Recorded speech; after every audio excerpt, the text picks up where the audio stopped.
안녕하세요. 오늘은 사울의 번뇌에 대해서 이야기하고자 합니다. 번뇌 하니까 무슨 불교 용어 같잖아요. 아, 이거 뭐야?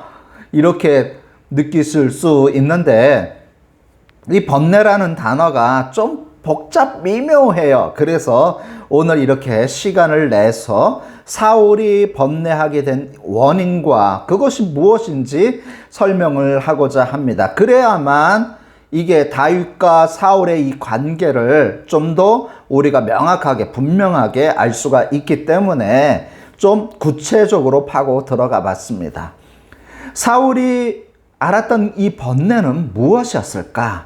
그래서 외국 주석과 국내 주석을 2차 뜻이 막 찾아봤는데 잘 나오지가 않네요.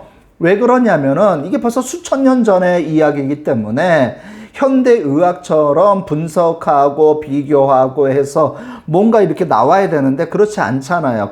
그 당시에는 의학적 상식도 별로 없었고 의학적 지식도 없었기 때문에 그냥 이렇게 번뇌라는 단어로 표현을 하게 되었는데, 이 현대적 시각으로 바라봤을 때 과연 이게 무슨 병일까?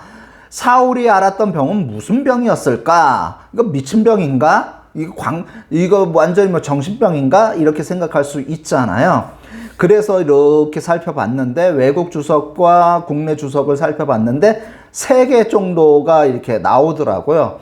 먼저 이제 피터패 주석에 보면은 정신분열증이라고 조심스럽게 이야기를 하고 있고요. 1882년대부터 출판하기 시작한 영국 캠브리지 대학에서 출판한 주석을 보면 이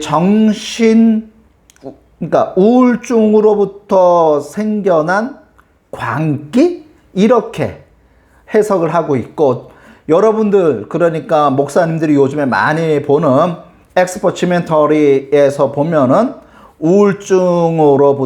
우울증과 비슷한 정신병? 이렇게 설명을 하더라고요. 그러니까 이게 통틀어서 얘기하면 그냥 우울증으로부터 생겨난 정신병이라는 거예요. 정신장난, 광기, 이렇게 분노 조절을 못하는 그러한 상태, 그렇게 생각하시면 되는 거예요. 왜 이렇게 사울이 왜 이런 병에 걸렸을까? 지난주에 이야기했었잖아요.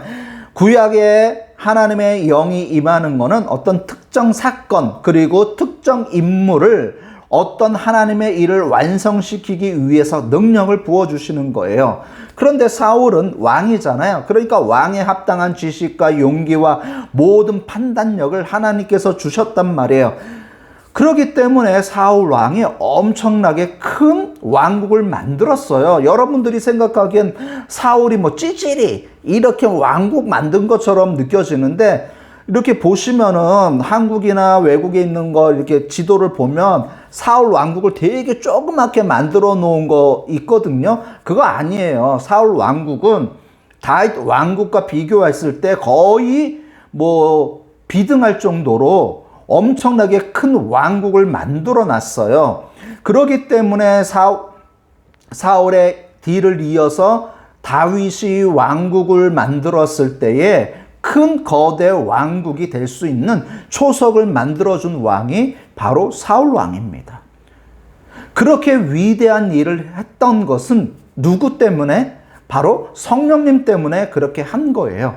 그런데 자신도 느껴질 정도로 하나님의 영이 빠져나가 버리니까 초조한 거예요.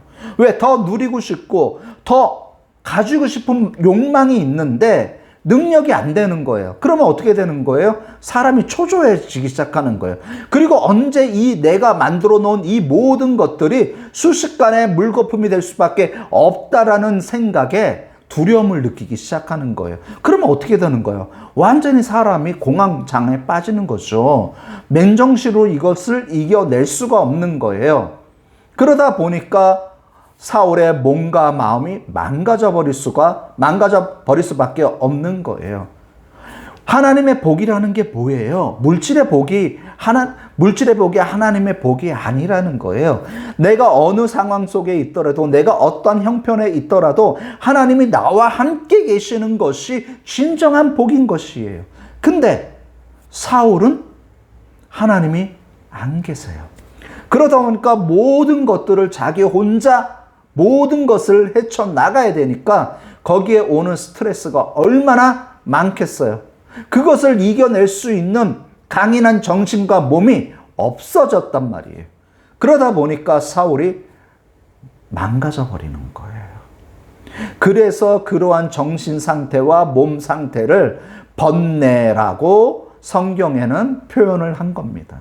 초조한 마음, 두려운 마음, 이것이 복합적으로 사울의 몸과 마음을 좀먹어서 사울을 우울하게 만들어버리는, 우울증 환자로 만들어버리는 결과를 낳게 된 것입니다. 이제 이해가 되셨나요? 다음에 또 뵙겠습니다.